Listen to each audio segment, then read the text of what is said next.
very pleased to rise today on this very important issue as the Democratic Party calls for accountability and an explanation on behalf of Canadians into the widespread spying and interference of Canadians' internet use and their cell phone use under this government. What we are asking for today is eminently reasonable. We're asking simply to ensure that the powers of the Privacy Commissioner, the member who represents us for the, as a parliamentary officer who represents the Canadian people, that she has the authority to ensure that the laws of this land are being followed. Now, we have a government, of course, that will do anything they can to obstruct the work of the officers of Parliament, because right now the officers of Parliament are about the only bulwark standing in the way against numerous underminings of Canadians' legal rights and even the illegal activities that are being undertaken by the Conservative Party. Now, it has been said that one of the foundations of a democracy is to ensure maximum transparency for government and maximum privacy for citizens. But under this paranoid and secretive government, they flipped it. They have maximum privacy for their black holes of administrations where they refuse to answer the most simplest questions. And they're getting maximum transparency on the lives of Canadian citizens to the tune of last year 1.2 million requests of telecoms. Now that's a conservative number, and I say conservative in the way the Conservatives have begun to use it, because not all the telecoms even bothered to respond to the Privacy Commission. That's a very disturbing trend. But what do 1.2 million requests mean? It means that every 27 seconds someone from a government agency, who we don't know, under what reasons we don't know, for what possible motive we don't know, but every 27 seconds they pick up a telecom and ask information about the private lives of Canadian citizens, and they get it without warrant. So let's debunk the excuses we've heard from the Conservatives on this. First is the boogeyman excuse. Now, they use the boogeyman all the time, that the boogeyman is out there, he's roaming the streets. The member from Markham the other day made it sound like his neighborhood sounded like a case of Shaun of the Dead, that there's these violent criminals and terrorists all over the place. And so they have to be able to call up the telecom and immediately gather any information they need whenever they want.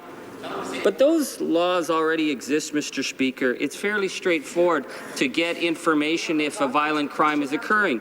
But we're being led to believe that the boogeyman is out there and this government has to stop them. Now, how did the government define terrorists? Well, I refer you back to February 2012 when Vic Taves, and I think we should be talking that this whole piece of spying that we're dealing with, this is the revenge of Vic Taves. But Vic Taves branded the, quote, new anti-terrorism strategy, the Building Resilience Against Terrorism, Canada's first counter-terrorism strategy, so that the government was going to go after terrorists.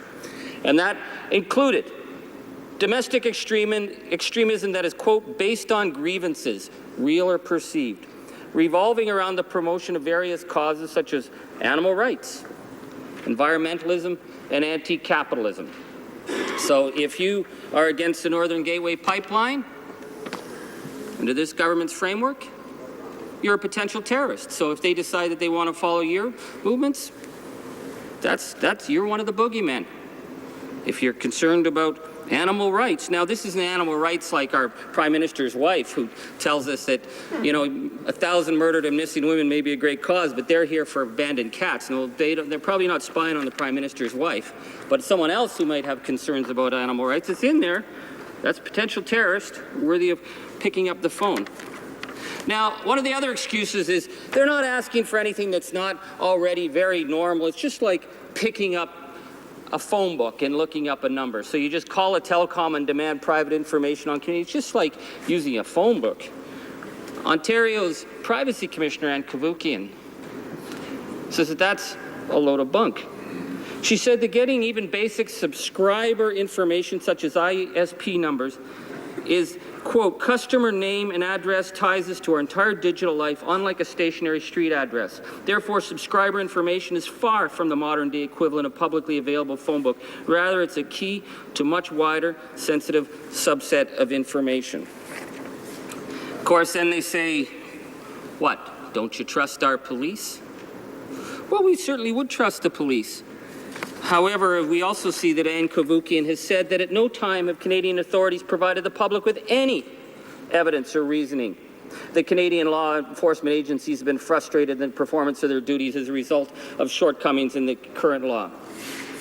And the privacy commissioners in their joint letter also write to the Prime Minister saying, quote, the capacity of the state to conduct surveillance and access private information while reducing the frequency and vigor of judicial scrutiny.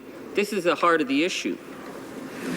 But, Mr. Speaker, we all remember when Vic Taves stood up in the House and he told Canadian citizens who were concerned about the fact that they were being spied on, that they were basically in league with child pornographers if they had the nerve to stand up for.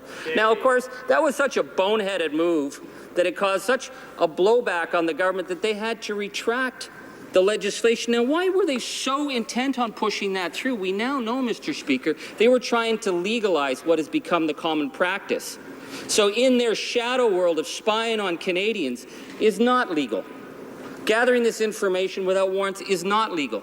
This is why they put the former Bill C-30 up to attempt to deal with facts like, remember, Vic Taves had one of these pieces that the minister, quote, may provide telecommunication service provider with any equipment or other thing that the minister considers the service provider needs to comply with their ability to spy on Canadians.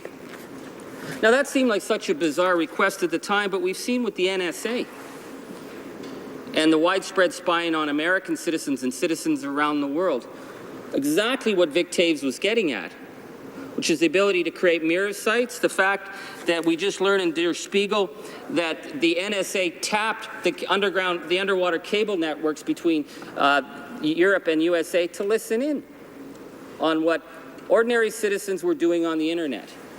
So this government has the same vision. They wanted to legalize that ability, and they were frustrated. Now, the biggest excuse we're hearing from the government, they realized the Vic Taves approach of accusing ordinary Canadians of being like child pornographers. Well, that really didn't work. So now they're going to reassure Canadians that they're going to fix it. So yeah, they're going to fix it all right. They're going to fix it so that not only they get to spy on Canadians, but anybody who wants to spy on Canadians, corporations can spy on Canadians, and all manner of very dubiously named authorities will now be able to spy. So let's go through some of these issues on Bill S4 and Bill C13. That, according to Michael Geist, Bill S4 will massively expand warrantless disclosure of personal information. Because under S4, an organization may disclose the personal information without the knowledge of consent or of the individual if the disclosure is made to another organization. So not the laws of the land, not the RCMP, not anti-terrorism units, but if you're in dispute with a corporation over some contractual obligation, that they can call your telecom and have your information handed over and you will not be told. So they're certainly going to fix it. They're going to fix it to make widespread snooping of everything you do all the time, perfectly legit, for any corporation who just phones up and says, hey, I want to know what they're doing on the internet. Now, that's not all, Mr. Speaker. Let's look at Bill C-13, which will give a public officer or a peace officer the ability to call telecoms, demand information, and the telecoms will receive legal immunity for passing over this private information. An interesting article in the National Post points out that Rob Ford will now be able to make these requests because, oh yes, he is a public officer, and under the Act, Rob Ford, if he wants to find out what his neighbors are doing interfering with the drug gangs in Rexdale that he might have friends with, he would actually be able to make the calls. The criminal code describes these peace officers, public officers, as including reeves of small towns, county wardens. They would be able to get information, and even people designated under the Fisheries Act. But there's another element that's really important.